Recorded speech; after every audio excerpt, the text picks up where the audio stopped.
Hey Bulldog fans, welcome into the 2019 Samford Soccer season preview. I'm John McAfoose, happy to be joined by Samford Soccer head coach Todd Yelton. Coach, as always, appreciate you being here. It's good to be here. Well, let's start by talking about the returners from last year. Obviously, you do have a couple holes to fill. Corey Sauter, who was Defensive Player of the Year last year, is gone. Ella Baggett is gone. But you do have a handful of returners coming back. A lot of your goal scorers are back. Caroline Orman is back. Aaron Bonner's back. You got Allie Laurie, a lot of the defenders back. Talk about that returning group and what they can bring to the table here this year. Well, it's a very unique situation. You know, we have 26 kids, and we have 14 returners and 12 newbies. And what I've been most impressed with so far is the leadership of the upperclassmen. They've done a great job because it's a lot of things that can happen in that situation. I think Allie's been quite amazing as far as she'll wear the captain's band for us. And then you throw in Taylor Meneed and just and what she brings to the table, and the twins and Somi and Taylor Miller. I mean, I could go on and on. So we had a great spring, and I thought those kids did a fantastic job in training. And I think they've hit the ground running, and just I've really enjoyed working with this group for the last 7-8 months since we finished up last season. You've got some new faces in the goalkeeping mix as well. You do have Lauren Delp back for her senior year, but two new faces, a freshman and Alex Bicknell, and Morgan McCaslin, a transfer from Ole Miss. What have you kind of seen out of the goalkeeping battle in camp? Well, it's a great group of kids. Number one, I think they get on really well, and Morgan's has the most experience out of the three. I mean, she beat Clemson in the NCAA tournament last year, played fantastic against Samford, and I'm incredibly proud of Lauren Delp and the progress she's made in her time here, and just what a beacon of light she is for our team, and how much the kids enjoy her. And how hard she works and sets the example for the younger kids. And Alex is raw but incredibly gifted athletically and will be a great goalkeeper. So we're looking for that to be a strength for sure for us. And you mentioned the youth and all the new faces, 12 new faces in total, 11 freshmen. Is that one of the biggest classes you've ever had come in? I think it probably is my biggest class since my first year here. And it just kind of happened, I mean, our 2018 class was a small class, and there's a lot of reasons for that. Shauna was going through treatment at the time, so I wasn't on the recruiting trail as much, and so we basically recruited 2 classes for this 19, and we had a lot of kids turn down great opportunities from other places because they wanted to be a part of this program. I think they're a really close group, but I also think they have great personality, and they fit in well and blended well with our upperclassmen. And like I told them when we met early on, if they want the upperclassmen to respect them, show up fit, and they did that.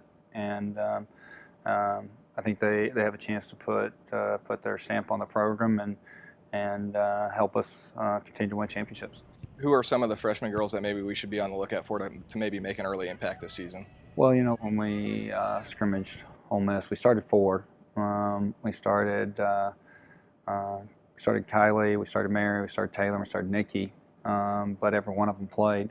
And I think what we're finding with that group is that they're eager to learn, eager to improve, and the upperclassmen are doing a great job setting an example for them. So, I mean, I don't know if we're all said and done. I think a good portion of that group has a chance to play a lot of minutes for us this year. I'm not sure we have the best starting 11 we've ever had, because that's for a lot of debate, right?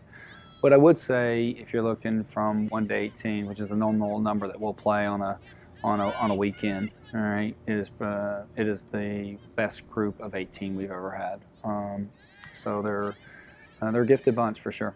Yeah, you're a week away from the regular season and a really tough non-conference schedule again. It's kind of the Todd Yelton special. Always a lot of really good teams, a couple Power 5 teams thrown in there. You got LSU coming here. You're going to Florida State, going to Auburn. Talk about the challenges of the non-conference schedule.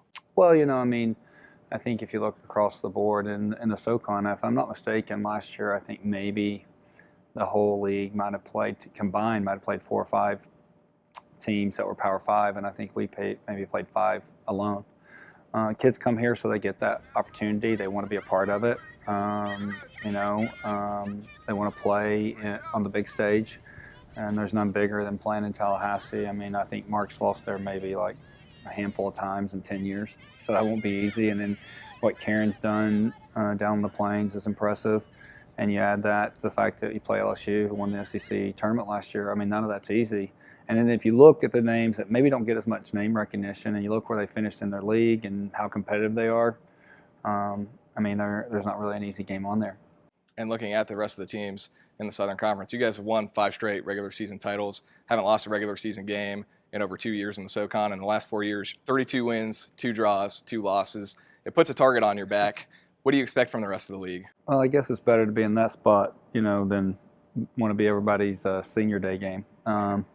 So we'll take that and understand that happens with a lot of hard work and maybe a few times the ball bouncing the right way, right? And what we will continue to do is, I hope, look at it in all humility and realizing that the reason that's happened is that we've worked extremely hard, and we've challenged ourselves. And those streaks don't come around all that often, right? So when you have one, you want to keep it as long as you possibly can. And I've just been blessed with a bunch of great kids and a coaching staff that I think is amazing.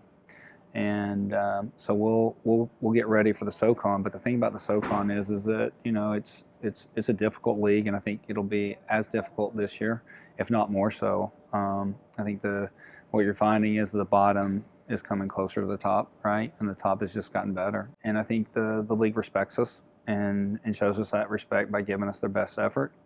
And we just have to do the same. But winning 5 in a row is a little bit crazy, right? It would be amazing to win 6. But I'm sure that everybody else will have something to say about that. Coach, appreciate your time. Best of luck this season. Hey, thank you. Samford head coach Todd Yelton and his squad will open up the regular season next Thursday, August 22nd, when they host UAB at the Samford Track and Soccer Stadium. I'm John McAfoose, and this has been your 2019 Samford Soccer Season Preview.